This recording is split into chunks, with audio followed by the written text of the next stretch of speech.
Greetings folks, and welcome back to my channel, World War II Books Where to Start. I'm your host, Admiral Friedberg, and today I'm going to take a look at Operation Hannibal, the evacuation of East Prussia in the final months of the Ostfront struggle, where a couple million souls set out to save their hides across frozen lakes and rivers and fields to get to a couple of port cities on the Baltic in hopes of being taken aboard the large ocean liners and freighters to be evacuated back to the Reich.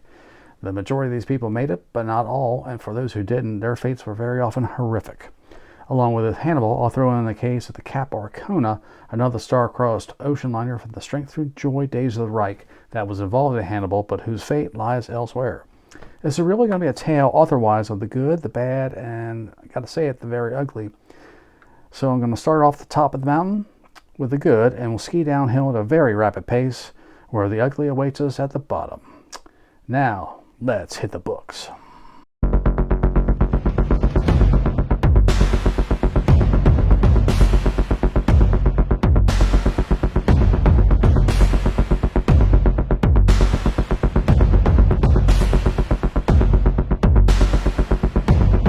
First up on the docket today, Ship of Fate, the story of the MV Wilhelm Gustloff by Roger Morehouse from 2016, 182 pages total.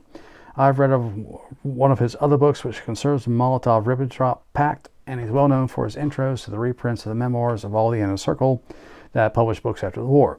I'm happy to say here that in this very brief account, he hits all the right notes, gets all the obscure information out there, and stick the landing, as the kids like to say today.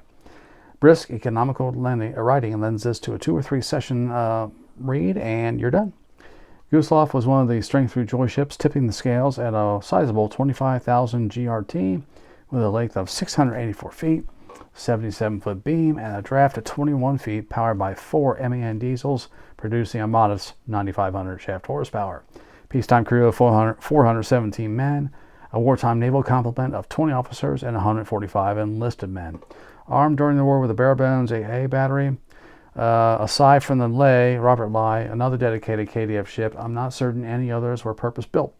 The Wikipedia article states that 6 ships were built to order for the KDF program, while another existing 6 ships were drafted into the service thereof, but another source states that only the Gustloff and the Ley were designed specifically for the program, and I can't get any closer at this point to seeing what the real number is on that issue.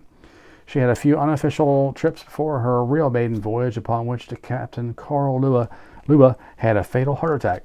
Friedrich Petersen steps in to take command, but would not stay with the ship. But during Operation Hannibal, he'll come back into focus in a rather tragic way. So the ship ferried home members of the Condor Legion from the Spanish Civil War, took part in a well-publicized event so German citizens in England, London specifically, could vote in a German plebiscite. And of course, her day job was hauling vacationers around to approved vacation sites on the Atlantic seaboard and the Med and the Baltic. When war came, she was made over into Hospital Ship D with a green horizontal band around her hull and the Red Cross painted on her funnel. After some duty as this hospital ship, she was put into the dull job of barrack ship for U-boat crewmen training up under the command of Wilhelm Zahn, who had formerly had commanded 2 U-boats himself, the Duck U-56, from which he was relieved from command due to nerves after a few patrols, netting just 2 sinkings, one of which was by mine. And he was later surprisingly put back into a Type 7, the U-69. He had no sinkings in this boat and was put ashore for good after 3 patrols. So there, the Willie G sits at anchor in Gotenhofen awaiting her destiny. Destiny arrives and turned out to be cramming as many people as inhumanly possible aboard her in a refugee effort to get the Germans out of East Prussia in the winter of '45. At first, it's semi-organized chaos with official boarding passes, and priority for military personnel and wounded cases, both walking and stretcher cases, with civvies low in the list. But as the date of sailing approaches, more and more folks are crammed aboard. During the air raid, they all have to disembark somehow and sweat it out on the dock, and then laboriously re-embark, a process that could not have been anything but terrifying to the kids and the mothers and really exhausting to the crew. Finally cleared for sailing on 30 January. Oddly enough, she had 2 captains, some sources say 4. The aforementioned Zahn and Petersen, and they proceed to argue it out about course and speed and whether or not to show navigation lights, which is certainly a seeming insanity in wartime when it's known Soviet subs are on the prowl in the Baltic, and yet somehow the lights are showing when she departs escorted only by a lone torpedo boat, the Loa. As she leaves, another refugee ship, the Raval, catches her up and throws an additional 500 people on board, climbing up rope ladders and cargo nets, so no accurate count will ever be really known in the last frenzy of cramming folks aboard this ship, but we do know the lowest reliable number is around 8,000, and the highest end number possible, we believe, runs to a speculative 10,000. After Peterson and Zahn argue about the routes, Peterson wins and takes her out into the deep water shipping lanes some 20 miles offshore at a modest 12 knots because her engines are just junk after sitting at the quayside for 3 years. Enter the enemy, S-13, captained by Alexander Marensko, a man under a cloud of suspicion by the Soviet authorities. And he stalks the WG for 2 hours, getting to position to landward. Amazed that she's not zigzagging, he fires a full spread of 4 fish, one of which gets hung up at the tube, but the other 3 hit bow, forward, and amidships in a pretty good spread. Immediately enlisting and drifting to a halt, the power is lost, watertight doors are shut, and abandoned ship is sounded. From there on is all chaos and despair, and every man for himself. Though the ship took over an hour to sink, the hard list to port, making getting off the ship extremely difficult with all the normal failures you have in that kind of situation, with lifeboats falling precariously and unrestrained because the davits have failed, freezing up of ropes, etc., etc. There were plenty of suicides to go about. With so many men being military and realized the situation was hopeless, they didn't hesitate to make it quick, and for that, not just for them, but sometimes for their families too. Admiral Hipper, the bad luck cruiser of the Kriegsmarine, now glides through the scene of the disaster, carrying her own hundreds or perhaps more refugees, but refuses to stop to assist. She does peel off her escort, the T-36, however, and T-36 is dispatched to help. But first she has to dodge 2 more fish from S-13, and she has to throw a few depth charges around, and she helps with the rescue. Between the two, the Loa and the T-36, they save a total of 1,252 people, and that's pretty rock solid on that aspect. Marensko goes on to sink the General Steuben a few days later, another Hannibal ship, which amounts to another death toll of about 4,000 souls before returning to port, expecting a very warm welcome and a medal, but he doesn't get it. Enduring some of the typical punishments of the regime for suspect persons, he doesn't bear up well and was eventually sent to the Gulag at Kolyma in the Arctic Circle, to be released only after Stalin's death in 1955. He died at the age of 50 in 1963, eventually getting the award he thought he had earned, the Hero of the Soviet Union, granted by Gorbachev. He has a small memorial to his name now. So Morehouse takes us through the tragedies of the survivors, and that's some pretty grim stuff, but I'll leave that for you to discover. Well done, well executed, it's 5 stars. That's Ship of Fate by Roger Morehouse.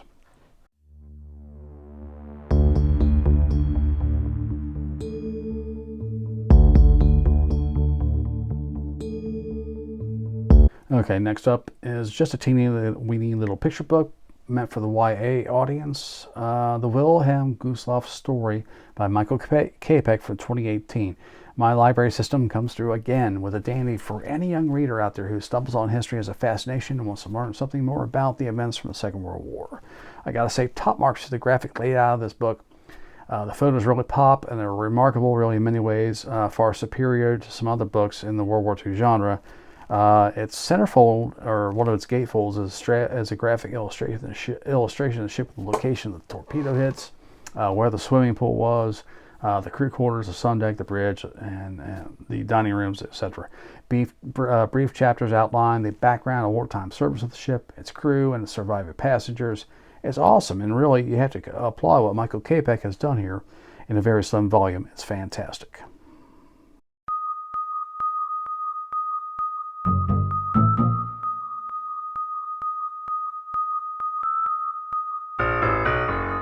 Okay, so I'll get back to the good old Willie G in a second, but for a change of pace, let's consider what ought to have been a slam dunk in marketing, if there ever was one, offered up on a silver platter using 2 of the biggest buzzwords of the 20th century, N-A-Z-I and Titanic.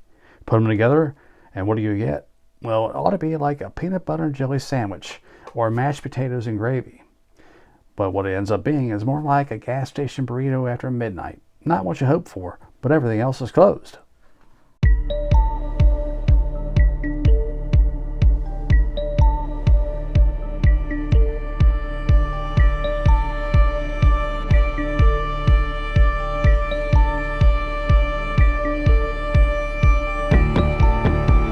Nazi Titanic from 2016, 252 pages by Robert P. Watson. You can't sneeze at this guy's credentials. PhD, 3 dozen nonfiction books, 3 novels, 2 encyclopedia sets, hundreds of scholarly articles, etc., etc. He's a machine. The pedigree is impressive, but the field of writing here is definitely not. Yet he appears to be the sole champion with Cap Arcona, a story which ought to attract a swarm of World War II authors. I've no doubt it's cited endlessly in other books, and I did happen to mention it in passing as a reference somewhere else in a video I did some time back, but Watson appears to have a monopoly on the topic, at least in English. So, what do we get? Cap Arcona's interwar cruise ship meant to raise the German cruise ship industry from the dead after the Great War, and against the odds, she succeeds very well. But with the onset of war, she, as with so many other German ships, is trapped in the Baltic to ride out the war in subsidiary roles. Until Joey Goebbels gets a bright idea one day. What if we make a propaganda movie about the evil Englishmen and the enemies of the Reich pulling their strings from behind the scenes and the evil plutocracy represents? And we'll frame it with the story of the sinking of the Titanic. An all-star cast, a hand-picked director, a real cruise ship to stand in for Titanic, budget unlimited, and what accounted for cutting-edge special effects in the early 40s. What could go wrong? Well, just about everything. He picked a real prima donna for a director, one with some anti-Adolf feelings, writing pretty close to the surface. There's some fierce arguments over scripting and production. There's a lot of reshoots. There's some crazy sex and booze-fueled parties aboard a Cap Arcona during filming, problems with editing, etc., etc., etc. The director apparently has a bit of a death wish. Herbert Selpin. He has a showdown in Joey's office one day, more or less denouncing the Third Reich and daring Joey to do something about it, which he does. You're talking to the wrong man there. The Gestapo prison in Berlin then receives him, Selpin, for the appropriate torture. He ends up in a noose. Whether self-inflicted or not, we will never know. A substitute for Selpin is brought in to edit and do some final reshoots to finagle this thing over the finish line. But when Joey sees the final product, he suddenly has a light bulb pop in his head that this is a super Debbie Downer. In the middle of a war where seeing hundreds of people drowning at sea might remind them of their fathers, their sons, and their brothers drowning at sea in U-boats. Not exactly positive stuff. Yeah, the message is there that he wants to convey about the structure of Britain's society and who's to blame for pulling the strings, of course, but it's hardly uplifting or life-affirming, as we would say today, so it never gets a release in the Reich, but he does throw it out in France and Italy. And it just ends up being a bit of a money pit for Joey, one he covers over with some dirt, and he forgets it ever happened. It has survived to this day, and you can get your grubby little hands on it. Sadly, I have not seen it yet. Watson bungles this manna from heaven storyline with endless cliches, repetition of sections, and senseless mini-caps of the war's events scattered here and there. And really, are we still using the cliche straight from Central Casting in 2016? That's ancient even then, and would puzzle many a young reader today. There are many other puzzles here, and yeah, I count too many rivets when I go to sea, but after all, I am the armchair admiral. It goes with the territory. So he uses displacement for Arcona rather than GRT, and that is correct for civilian ships, displacement used for military ships. He also states the draft at 50 feet, it's really 28. He states the captain of the Arcona held the title of Commodore. I'm really confused here. Did cruise ship lines actually have a rank of Commodore for their cruise ship captains? In any shipping line? Was that a pre-war thing, an early 20th century thing? I really don't know. My take on it is a strictly naval rank. If anybody's got any better info out there, please let me know. So you got a natural two-part tale here. Clearly, it's a stand-in for Titanic, and then part 2 is prison ship in 45, along with its runs during Hannibal. Part 1 should build to a natural climax, and then you rebuild the tension with their later war career, ending with the attack of the RAF Typhoons, with several thousand people dying aboard. Aside from the cliches and some really silly phrasing, the dreaded Gestapo, what are you, 12 years old? Ugh. We also suffer multiple callbacks to earlier sections in case our short-term memories are very, very poor. Some more recaps of the war. Hey, did you ever hear about this place called Dunkirk? I never did. And never letting us forget how long Cap's been tied up in Gotenhofen. He mentions that several times. Along with this yuck, there's the good. We got the concentration camp prisoners and their death marches to the Reich. Cap's 3 runs during Operation Hannibal, resulting in the suicide of the Cap's captain, with a substitute having to be brought in to get the ship back to Lubeck. But then there's a senseless digression of Bergen-Belsen that really ticks me off. Some of the prisoners were forced marched there, and they eventually ended up on Arkona. But then when they were marched to Bergen-Belsen, Bergen was full up to the point where they couldn't take and wouldn't take any more people into the gates. So they're marched off to Stutthof, or not Stutthof, but I can't remember. Marched off to somewhere else, to another camp. But the only purpose this side note about Bergen-Belsen matters is that he uses it as an opportunity to bring up the name of Anne Frank. It's unnecessary. It's got nothing to do with the story, but he feels the need to name drop that as a look how much I know about history, guys. It's a moment I can really do without. There's also a trip to the bunker for some final shenanigans with Adolf and Joey that could have been handled in 2 sentences, and a really questionable statement that the U-boat arm had remained the only effective branch of the Reich's military in the last years of the war. Come on, man. So then we have the final set piece, which is the typhoon attack of the Arkona. It's handled reasonably well with the tales of the survivors and the dead, the pitiful memorial that stands there today, the role of the RAF, and could it have been avoided. What's missing, and maybe there's no way of knowing, but there's little about the lives and conditions aboard the ship before the sinking. How were they confined? How were they fed? Were they fed at all? And what were the sanitary conditions aboard the ship, etc., etc.? He passes by this without any comment. Surely it's something of great import and interest. And maybe there's no way to know it, but it ought to have been looked into and at least mentioned. Also mentioned, but not really focused on, is a slaughter on the beach of those who escaped, not just Arkona, but a few other ships that were struck that day, and they swam to shore or picked up in rare cases, as well as those waiting in barges to be taken out to the ships. Murdered by Wehrmacht and Kriegsmarine details. This merits more attention than just 2 paragraphs, and points up the need for another author to take up this task and tell this story in a much more practiced, sophisticated, and knowledgeable, responsible manner. I would also point out here, at the risk of overkill, that he teases the idea that the idle U-boats stationed nearby were to be used to sink the prison ships in this harbor when given the order that was never issued. There is scant, if any, evidence that the U-boat arm was to be dragged into this crime, or that the responsible U-boat officers and captains of individual boats would have obeyed such orders if given. There is scant, if any, evidence the idea was contemplated to have the U-boats sink the prison ships in the harbor, but Watson takes it as a given that the evil Nazis were all in lockstep, even at this very late date, on the edge of surrender, as they were, and would have carried out the order to torpedo and sink these stationary ships at anchor without any qualms or any bucking or any asking for official approval. It's irresponsible to throw this bait out there to the reader, slide away from it, bring it back for an encore, slide away from it, and let it fade away as if this were a subplot in a World War II thriller novel. This is not history. It's not even Memorex. It's garbage.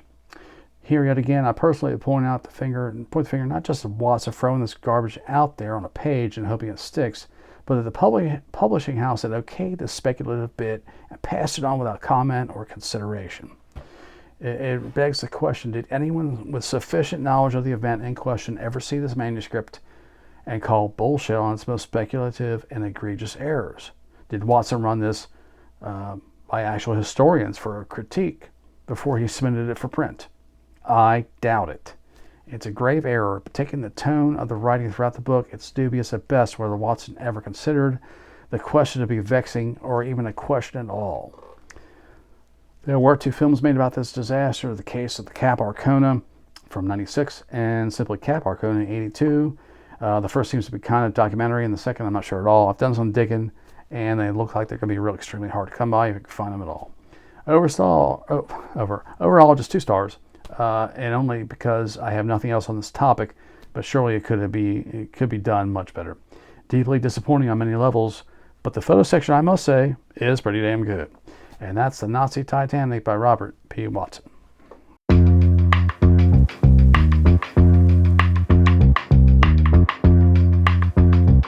And now back to our regularly scheduled programming. We now present Salt to the Sea by Rita Sepetys from 2016, again, 391 pages.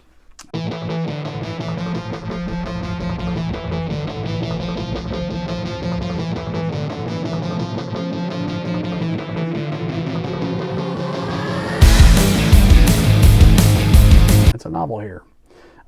What is it with 2016 and Operation Hannibal? 3 of the 6 books I'm covering today are from that year. And we also have one from 18, 19, and the earliest being 2013. There's another one that's out of print. That was a super duper out of print that I really want to get my hands on, by Dobson, Miller, and Payne. It's called The Cruelest Night, which dates from 79. But a copy of that's beyond the price point I want to give. It looks like it's a crucial foundational book on the disaster, but I digress. Okay, so what we get here is straight up YA historical fiction, novel centered on East Prussia and the evacuation plus the Gustav sinking, told through several viewpoints of refugees, and what I can only describe as a stand-in character for either the entire Nazi movement or perhaps just a young Adolf posing as some sort of junior crew member of the ship, some Hitler Jugend trainee kind of thing. That's really the only thing that's out of step with historical reality.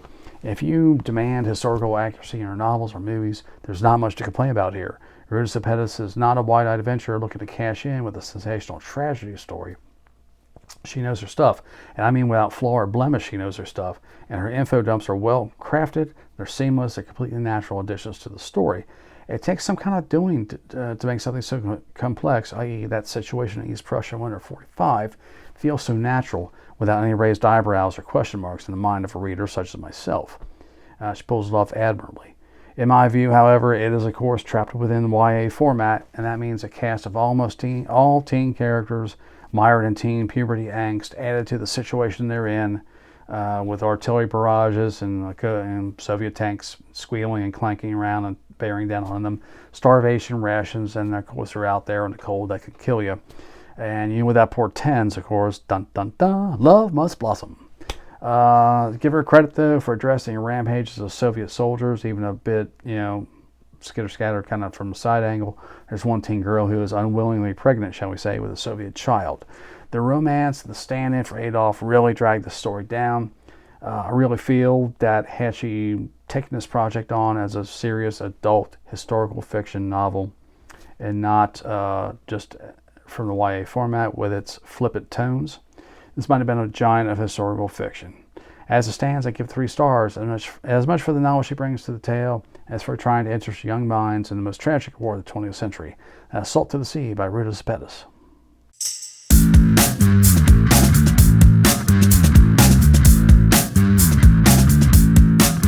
All right then, for those still with me, we're bearing down the mountain, almost to that chalet and that blackberry schnapps we're craving right now. I warned you, the good, the bad, and the ugly, and now we've officially hit the ugly portion of the show. So right here, we're going to kind of squeeze 2 together a little bit. We got Screams of the Drowning. It's a memoir from 2019, and then the earliest entry today for 2013, Death in the Baltic. Screams of the Drowning surely is the most dramatic title you could ever possibly run across, right? The author is Klaus Willmann, chronicling the memoir for a certain Hans Fakler, a Wehrmacht soldier interviewed late in life. So it's going through 3 filters. Fakler, Willmann, his German scribe, and then the translator, whose introductory note I feel is crucial to reading this book. I really do. The story is only marginally concerned with Gustav, so it's a bit out of the lines here. It's certainly got its own set of problems to deal with, so if you're not a completionist, by all means, don't feel compelled to chase this one down. As such a review, I feel it's almost a deadlock certainty that many of the conversations are simply reconstructions and approximations for what was said, and as such, even in translation, they feel hokey and awkward for almost every interaction he had with other men in his unit, and even with his family. My spidey senses started to tingle many a time with moments I felt that were at least disingenuous, if not outright censored or altered beyond almost any reality.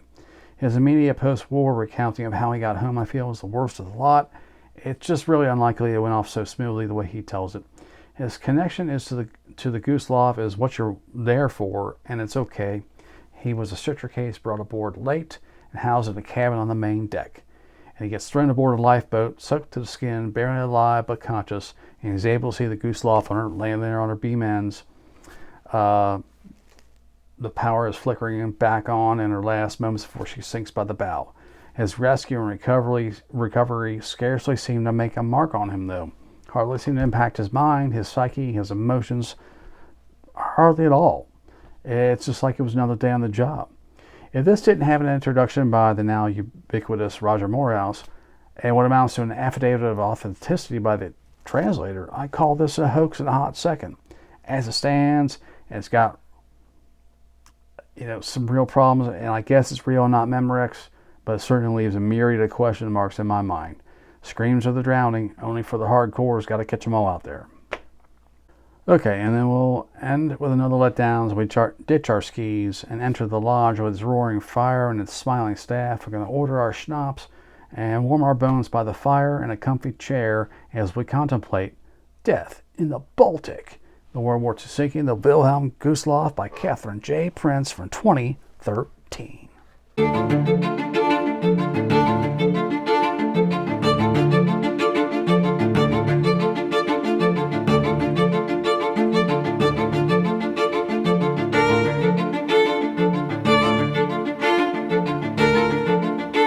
Alright, so this appears to be the earliest entry into the Gustloff story that's currently in print in English, but I could have missed something somewhere online in that regard. At a brief 201 pages, it's barely longer than the Morehouse book, but poorly executed.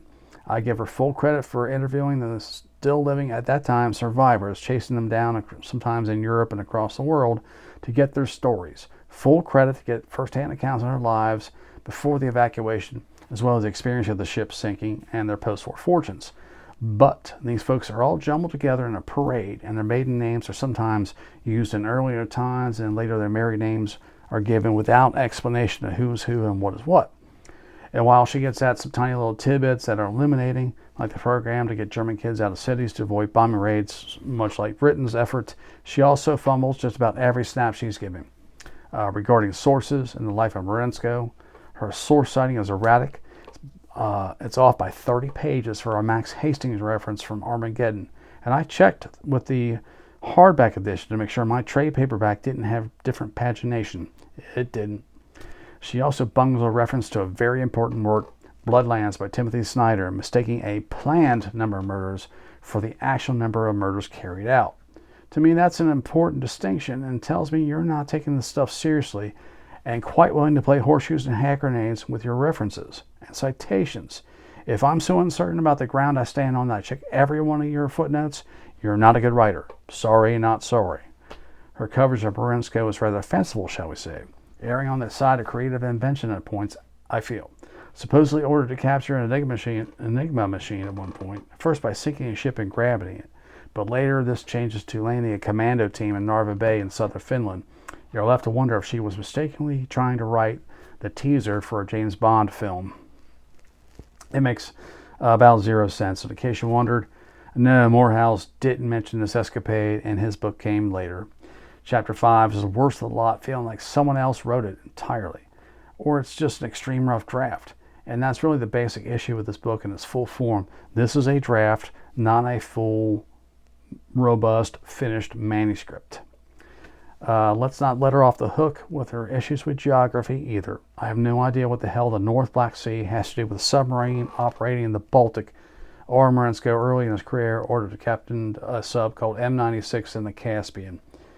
I'm not too conversant with the Red Navy at all, another blind spot in my knowledge. But the training ship in the Caspian, I don't know. Whatever. And by the way, I bet you didn't know Norway was invaded in 1938. I certainly didn't. 1 star. And that's all I got to say about that. So there is one modern movie made about the Willie G, creatively named MS Gustloff in English and Die Gustloff auf Deutsch from 2008. It is really a 2-part miniseries made for German TV, and somehow I got hold of it years ago. Can't remember how I saw it now. It tries to do the story justice, I suppose, but it's a tough watch. I'm not sure the screenwriter really got the idea what to focus on or how to make the story flow. And you know where that's going to land us, right? Love must blossom. That's right. And a bit of exploitation too, in that yes, there was a newborn child found in the bottom of a lifeboat and saved by a crewman of one of the escort ships.